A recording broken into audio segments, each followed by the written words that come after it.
अमित शहांच्या दौऱ्यात सीमा प्रश्न तापणार असं सध्या बोललं जात आहे। एकीकरण समितीच्या सदस्यांना अडवलेलं आहे। त्याचबरोबर हत्तरगी इथे टोल नाक्यावर एकीकरण समितीचं आंदोलन सुरू आहे।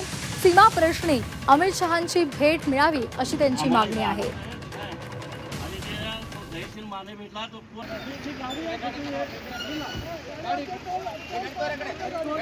आणि या संदर्भात अधिक माहितीसाठी आपण जाणार आहोत आमचे प्रतिनिधी प्रताप नाईक यांच्याकडे। प्रदीप, आपण पाहतोय प्रताप, अमित शहांचा हा दौरा आणि या दौऱ्यामध्ये सीमा प्रश्न तापणार आहे, कारण एकीकरण समितीच्या सदस्यांना अडवलेलं आहे। काय नेमका या एकीकरण समितीच्या सदस्यांच्या मागण्या आहेत आणि काय सध्या त्यांचा पवित्रा आहे?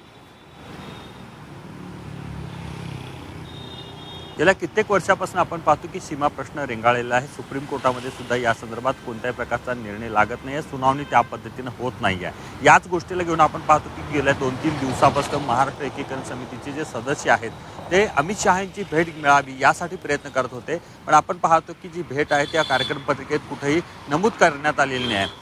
त्याच पार्श्वभूमीवर आपण पाहतोय की आज कुठेतरी भेट होईल या अपेक्षेनं बेळगावमधून आपण पाहतो की मोठ्या संख्येनं महाराष्ट्र एकीकरण समितीचे सदस्य आहेत तिथे निघालेले होते।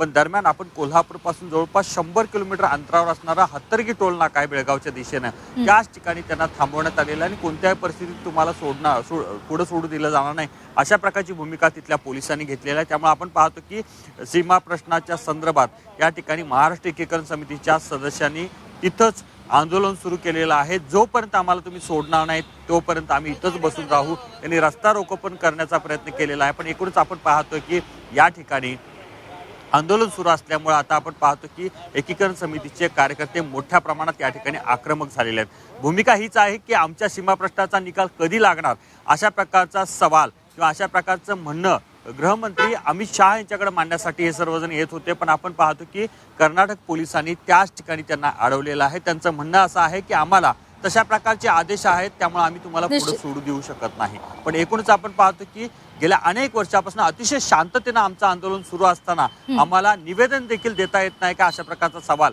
आता महाराष्ट्र एकीकरण समिती विचारत आहे। अगदी, त्यामुळे आता त्यांच्या या आंदोलनाची दखल घेतली जाते का हे पाहणं महत्त्वाचं आहे। धन्यवाद प्रताप दिलेल्या माहितीसाठी।